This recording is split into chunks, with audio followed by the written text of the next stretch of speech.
Nobody asked Ray Charles what he thought of Jim Morrison.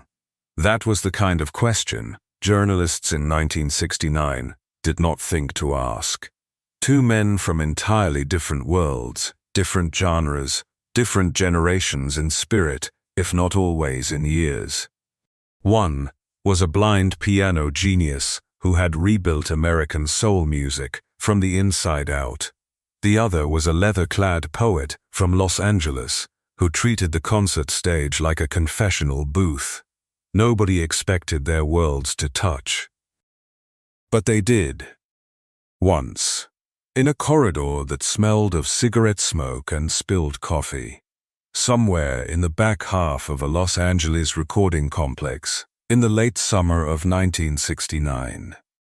And what Ray Charles heard coming from the end of that hallway changed something in the way he understood what a voice could carry, not just sound, not just melody, but the full unguarded weight of a human being telling the truth. This is the story almost no biography tells, because nobody who was there fully understood what they had witnessed until much later. And by then, one of the two men was already gone. Los Angeles, in the summer of 1969, was a city running on borrowed time, though nobody wanted to admit it. The counterculture was still burning, but the edges were charring. Concerts still filled. Records still sold. But underneath the music, anyone paying close attention could feel something enormous shifting. Jim Morrison felt it more acutely than most. He had spent 2 years becoming one of the most recognizable frontmen in American rock, and the experience had left him with feelings he did not know how to organize. His face was everywhere.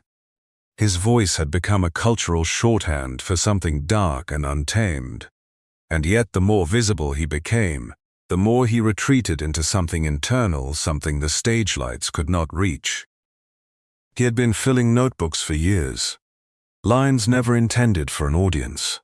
Private confession, philosophy, the kind of thing written at 3 in the morning, when sleep refuses and silence becomes unbearable. People who knew him said you could hear the notebooks in everything he performed, in the pauses, in the silences he allowed to stretch before opening his mouth. That summer, the Doors were working on their 5th album. The sessions were tense. Morrison was pulling toward something rawer, less structured, and between takes, as was his habit under creative pressure, he disappeared into himself completely.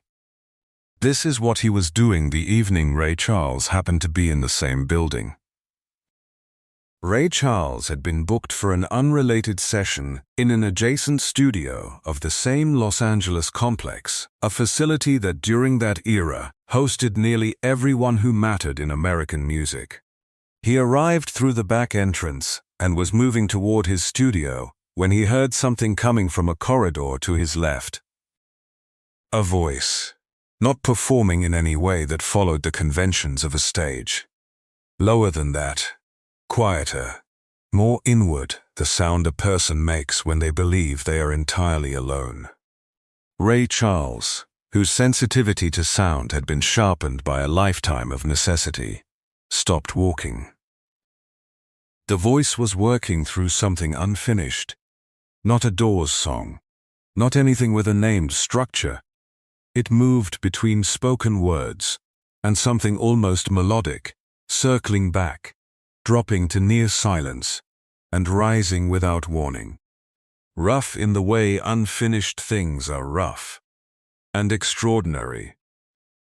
Ray stood in that corridor longer than he intended. Nobody with him spoke. When the voice stopped, there was a long silence. Then Ray said quietly to the person nearest him that the voice down the hallway belonged to someone who was not performing. He said that voice was confessing. He said there was a difference, and that most people who called themselves singers never learned it. A few minutes later, Jim Morrison came around the corner and almost walked directly into Ray Charles. The accounts come from 2 members of Ray's advance team and a musician who had stepped out of the adjacent studio at exactly the right moment. Morrison stopped. He recognized Ray Charles immediately. Whatever internal space he had been occupying, he came back from it quickly. Ray spoke first. He asked whether that had been Morrison singing. Someone confirmed it quietly. Ray was still for a moment. Then he said something the witnesses remembered with the precision that comes from hearing the unexpected from someone whose opinion carries weight. He said he had heard many voices over his life, trained and untrained. Voices that moved thousands and voices that moved only one person in a room. He had learned to distinguish between voices performing feeling and voices actually feeling. He said the second kind was rare. He said Morrison's voice, alone in that hallway, had been the second kind. Morrison was quiet for long enough that the silence became its own kind of answer. When he spoke, he said something unexpectedly simple for a man known for elaborate language. He said he did not know what to do with it when it came out like that. On stage there was structure, a band, an audience expecting something. But alone, when it came out unguarded, he did not know where it was going. He said that sometimes frightened him. Ray Charles said, "That is exactly what makes it real." The conversation lasted perhaps 8 minutes. It happened in a fluorescent-lit service corridor, between two men who had arrived through entirely different doors and would leave through entirely different lives. Neither mentioned it publicly afterward. No journalist was called. It did not announce itself as historically significant while it was happening. But the people there carried it. Two worlds, one corridor, one truth exchanged in the space between one man's question and another man's fear. What Ray Charles gave Morrison in those 8 minutes was not advice. It was recognition. And recognition from someone who has spent a lifetime earning the right to give it is not a small thing. Jim Morrison died in Paris in July of 1971.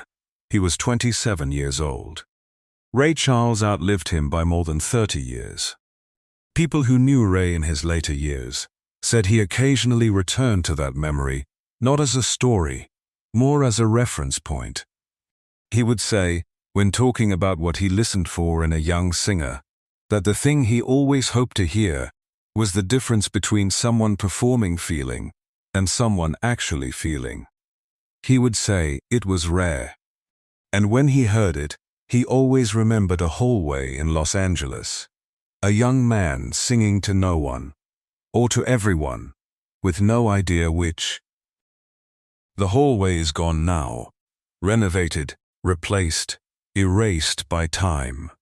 But the voice is still there in the records, in the sessions, in the performances that survived.